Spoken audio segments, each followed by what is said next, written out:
আসসালামু আলাইকুম রহমতুল্লাহি ওবরকাতুহু। সম্মানিত দর্শক, পররাষ্ট্রমন্ত্রী ডক্টর খলিলুর রহমান সম্প্রতি ভারত সফর করে এসেছেন। আমাদের সরকারের জন্য এবং আমাদের দেশের জন্য ভারতের এই সফরটি নিঃসন্দেহে অত্যন্ত গুরুত্বপূর্ণ ছিল। প্রথমত হলো যে আমাদের অর্থনীতির ভঙ্গুর অবস্থা, যে অর্থনীতির আমদানি বাণিজ্যের অলমোস্ট 46% ভারতের সাথে সম্পৃক্ত। আমরা এশিয়ান ক্লিয়ারিং হাউজের মাধ্যমে প্রতি ৩ মাস অন্তর অন্তর যে ব্যয় নির্বাহ করি, এটা আমাদের জন্য একটা বিরাট পাওনা। অর্থাৎ আমরা আমদানি করছি, তার ৯০ দিন পরে এশিয়ান ক্লিয়ারিং হাউজের মাধ্যমে ভারতকে আমরা আমদানির মূল্য পরিশোধ করছি। অথচ এই অন্য যে কোনো দেশের সঙ্গে যদি আমাদের লেনদেন হয়, ইমিডিয়েটলি এলসি এর সাইট, মানে দেখার সঙ্গে সঙ্গে, অর্থাৎ এই পণ্য শিপমেন্ট করার সঙ্গে সঙ্গেই তাদেরকে টাকাটা দিয়ে দিতে হচ্ছে।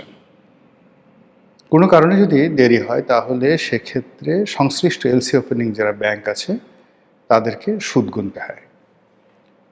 তো শেখ হাসিনার পতনের পরে ভারতের সঙ্গে বাংলাদেশের যে অর্থনৈতিক সম্পর্ক, আমদানি বাণিজ্য, এমনকি ভারতের সঙ্গে বাংলাদেশে যে সীমিত আকারে রপ্তানি বাণিজ্য শুরু হয়েছিল, এবং ভারতের বড় বড় বন্দর, সমুদ্র বন্দর, নদী বন্দর, স্থলবন্দর এবং বিমানবন্দর, এইগুলোকে আমরা ট্রানজিট হিসেবে ব্যবহার করে বছরে হাজার হাজার কোটি টাকা সাশ্রয় করছিলাম। তারপর আবার যে সকল কাট আপ টাইম, যেমন ধরুন আমাদের গার্মেন্টসের একটি পণ্য আমরা এক্সপোর্ট করব আমেরিকাতে, এয়ারে অথবা সিতে, তো সেক্ষেত্রে আমাদের ব্যবসায়ীরা করতো কি, আমাদের যেমন বাংলাদেশ থেকে যদি ধরুন সিঙ্গাপুরে পাঠাই, কলম্বোরে পাঠাই বা দুবাইতে পাঠাই ট্রানজিট পোর্ট হিসেবে, তো সেখান থেকে আবার আমেরিকা বা ইউরোপের যে কানেক্টিভিটি আছে সিতে, এয়ারে, তার চাইতে আমরা যদি ভারতের বন্দরগুলো ব্যবহার করি, বেশ কয়েকটি বন্দর, সেখানে দেখা গেল ব্যবসায়ীরা কানেক্টিভিটি ভালো পায়, রেট কম পায় এবং ট্রানজিট টাইমও তুলনামূলকভাবে কম হয়। এই চুক্তিগুলো শেখ হাসিনার জমানাতে হয়েছিল, যার ফলে আমাদের আমদানি বাণিজ্য এবং রপ্তানি বাণিজ্য রীতিমতো ভারতীয় বন্দরগুলো ব্যবহার করে আমরা নিদারুণ লাভবান হচ্ছিলাম, যেটা ইউনূস সরকারের আমলে বন্ধ হয়ে যায়। এই জিনিসগুলো আমাদের ফেরত পাওয়ার জন্য দরকার দরকার।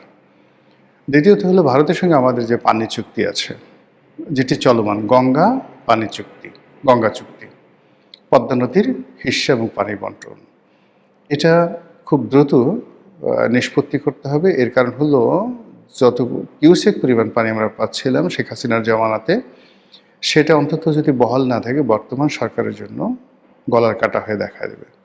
ভারতের সঙ্গে আমাদের যে জ্বালানি চুক্তি ছিল, যে অনুযায়ী এই সরকার মাত্র ১.৫ মাসের মাথায় তিনবার, একবার আসলো ৫,০০০ মেট্রিক টন, তারপরে বোধহয় ৯,০০০ মেট্রিক টন, আবার আসলো ৭,০০০ মেট্রিক টন ডিজেল পাইপলাইনের মাধ্যমে। এটা বাড়াতে হবে এই ক্রাইসিস মোকাবেলা করার জন্য। ভারত যদি এটা বন্ধ করে দেয় ইউনূস জমানার মতো, এবং যদি বন্ধ করে দিত, এই সময়টাতে আমরা যে তাদের কাছ থেকে যে পরিমাণ সাপোর্ট পেলাম এই গত ১.৫ মাসে, এটা যদি না হতো, বর্তমান সরকার যে ডিজেল পরিস্থিতি মোকাবেলা করছে সেটি আরও মারাত্মক আকার ধারণ করত। এর বাইরে শেখ হাসিনার বিচার, শেখ হাসিনার প্রত্যার্পণ, আওয়ামী লীগের রাজনীতি করা না করা, এই বিষয়গুলো নিয়ে যে ধোঁয়াশা সৃষ্টি হয়েছে, ভারতের যে কতগুলো দাবি দেওয়া রয়েছে, ভারতের যে কতগুলো এক্সপেকটেশন রয়েছে, সেই জায়গাগুলোতে সরকারকে টাচ করতে হবে। সরকার যদি ভারতকে রাজি খুশি করে আওয়ামী লীগকে ব্যান করতে পারে, বা আওয়ামী লীগকে যেভাবে নিষিদ্ধ করা হয়েছে এটা যদি সরকার কন্টিনিউ করতে পারে, ওয়েল অ্যান্ড গুড। আদারওয়াইজ এখানে ভারতের সঙ্গে তাদের একটা নেগোসিয়েশন আসতে হবে, অথবা সেই ইউনূস জমানার মতো ভারতকে অ্যাভয়েড করে ভারতের চোখে চোখ রেখে কথা বলে এগোতে হবে। এর বাইরে বর্তমান সরকারের উপরে ভারতের নেক নজর, সমর্থন, এটা খুবই গুরুত্বপূর্ণ। এটার উপরে সরকারের স্থায়িত্ব, সরকারের টিকে থাকা, অথবা সরকারের কার্যক্রমে ভালো করা, এর সব কিছু নির্ভর করে। এরকম অনেকগুলো বিষয় নিয়ে আলোচনার জন্য পররাষ্ট্রমন্ত্রী খলিলুর রহমান সেখানে গিয়েছিলেন। যাওয়ার সময় আমাদের একরাশ আশা ছিল, কিন্তু তিনি সেখান থেকে যেভাবে ফিরে এসেছেন, ফিরে আসার পর যেভাবে এলোমেলো কথাবার্তা বলছেন, তাতে আমরা স্পষ্টতই হতাশ। তিনি বলেছেন, এটা অনেকটা ডোনাল্ড ট্রাম্পের মতো। তিনি বলেছেন যে বাংলাদেশের সঙ্গে ভারতের যে সম্পর্ক, সেই সম্পর্ক যদি ভারতকে এগিয়ে নিতে হয়, তাহলে অবশ্যই গঙ্গার পানি চুক্তি দ্বারা এটা শুরু করতে হবে। তো এখানে মূল ব্যাপার হলো যে বাংলাদেশের সঙ্গে সম্পর্ক স্থাপন করতে গিয়ে আমরা ভারতকে প্রিকন্ডিশন দিচ্ছি। বোঝার চেষ্টা করুন, এটা কোনো অবস্থাতেই আলোচনার কোনো ফলপ্রসূ দিক নয়। অন্যদিকে খলিলুর রহমান সাহেব সেখানে গেলেন, কথাবার্তা বলেন। ভারতের পররাষ্ট্র মন্ত্রণালয়ের পক্ষ থেকে ওই ধরনের চমকপ্রদ কোনো কথা আমরা শুনিনি, বরং যেটি শুনছিলাম যে বন্ধুত্বের নিদর্শনস্বরূপ আমাদের যে প্রধানমন্ত্রী তিনি ভারত সফরে যাবেন, ভারত সেটা আহ্বান জানিয়েছেন। এবং বাংলাদেশের পত্রপত্রিকা বলার চেষ্টা করছিল যে তারেক রহমান সাহেবের যে প্রথম বিদেশ সফর এটা ভারতের মাধ্যমে হবে। কিন্তু পরবর্তীতে আবার দেখা গেল যে এই খবরটি ভুয়া খবর, এটি ঠিক নয়, এভাবে সরকারের পক্ষ থেকে জানানো হলো। ফলে কী হলো যে ভারত যে ভ্রমণ বা ভারতের যে পররাষ্ট্রনীতি কিংবা আমাদের যে পররাষ্ট্রমন্ত্রী ভারত সফর, এগুলোর আলটিমেটলি যে ফলপ্রসূ যে বিষয় সেটি হবে মিস্টার নরেন্দ্র মোদী, তিনি বাংলাদেশে আসবেন, দ্বিপাক্ষিক বৈঠক হবে, অথবা জনাব তারেক রহমান তিনি দিল্লি যাবেন। কিন্তু এর কোনোটি হলো না এখনো পর্যন্ত। পররাষ্ট্রমন্ত্রী ভারত থেকে সফর করে এসে তিনি আবার বেইজিং সফরে যাবেন। এই মুহূর্তে বেইজিং খুব ব্যস্ত, ভীষণ রকম ব্যস্ত। বিশেষ করে ইরান এবং আমেরিকার যুদ্ধ নিয়ে তারা ব্যস্ত। তাদের দেশে ফুয়েল ক্রাইসিস এখন তুঙ্গে। যে কোনো কারণে এখন বেইজিংয়ের যে মেজাজ 99 ডিগ্রি হয়ে আছে। এর বাইরে আমেরিকা ইরানকে টার্গেট করে যে তাদের যে যুদ্ধ পরিকল্পনা, সেই যুদ্ধ পরিকল্পনা তারা স্পষ্টতই চীনকে এবার টার্গেট করেছে।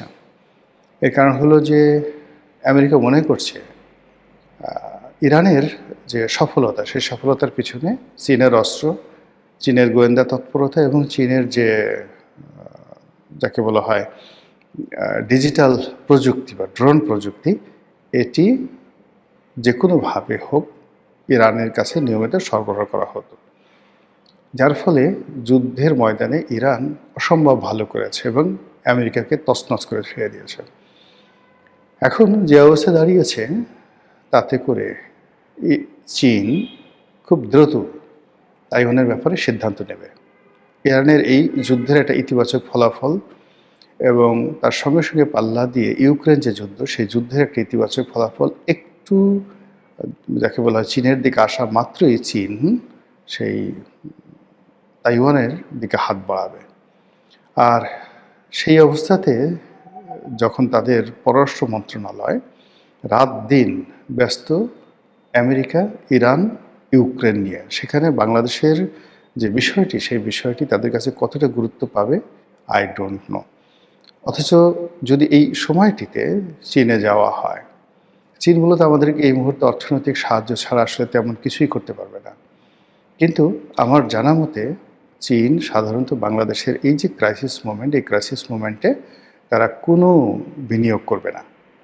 যেভাবে শেখ হাসিনার শেষ জমানাতে তিনি যখন সর্বশেষ চীন ভ্রমণ করেছিলেন, তখন চীন কার্যত কোনো টাকা দেয়নি, বরং তার সঙ্গে অসৌজন্যমূলক আচরণ করেছে এবং ওখান থেকে শেখ হাসিনার পতন শুরু হয়েছে। দ্বিতীয়ত ডক্টর মোহাম্মদ ইউনূসও গিয়েছিলেন। প্রথমে বলা হয়েছিল যে সেখান থেকে তিনি প্রচুর টাকা পাবেন, $40 বিলিয়ন পাবেন। পরবর্তীতে দেখা গেল 40 পয়সাও চীন ডক্টর মোহাম্মদ ইউনূসকে দেয়নি।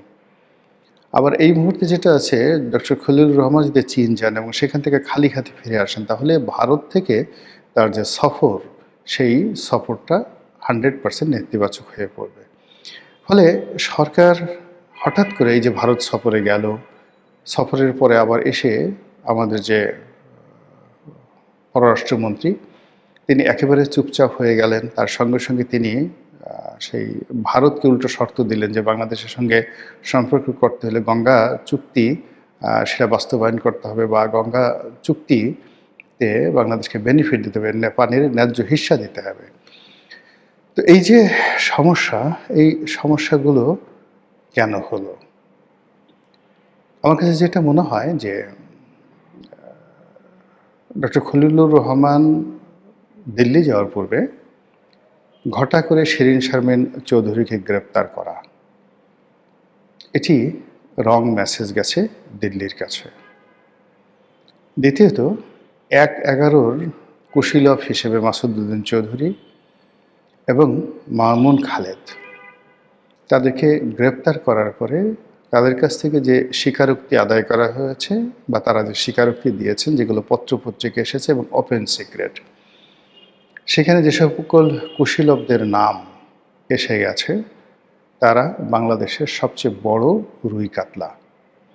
এই রুই কাতলাগুলো সেই আজকে প্রায় ৩০-৩৫ বছর ধরে দিল্লির দাস হিসেবে, দিল্লির এজেন্ডা বাস্তবায়নকারী হিসেবে তারা বাংলাদেশে বসে সবসময় ক্ষমতার কলকাঠি নাড়ে। আবার একই সময় এই চক্রটি, এই সিন্ডিকেটটি আমেরিকা এবং ইউরোপ, তাদেরও প্রতিবহী হিসাবে, স্বার্থ রক্ষাকারী হিসাবে, দাবিদার হিসাবে বাংলাদেশে কাজ করে। তো খলিলুর রহমান সাহেবের দিল্লি সফরের আগে শিরীন শারমিন চৌধুরীর গ্রেপ্তার এবং ১/১১ কুশীলব হিসেবে খালেদ মামুন এবং মাসুদউদ্দিন চৌধুরীর গ্রেপ্তার, তার সঙ্গে সঙ্গে যেটাকে আমি বলবো যে সাপের লেচে পা দিয়েছে সরকার, অর্থাৎ ১/১১ সকল কুশীলবের নাম যেভাবে সামনে চলে এসেছে, এতে করে বাকিদেরকেও ধরতে হবে, এবং বাকিদেরকে যদি ধরা না হয় তাহলে এই যে দুজনকে ধরা হয়েছে এটি সরকারের জন্য বুমেরাং হয়ে দেখা দেবে। এদিকে এনসিপি, জামাত, অন্যান্য যে রাজনৈতিক দলগুলো আছে যারা সরকারের অংশীদার, তাদের কারোর সঙ্গে সরকারের সম্পর্ক ভালো নয়। খুব দ্রুত তাদের মধ্যে অহিনকুল বা দাকুমরার সম্পর্ক শুরু হয়ে যাবে।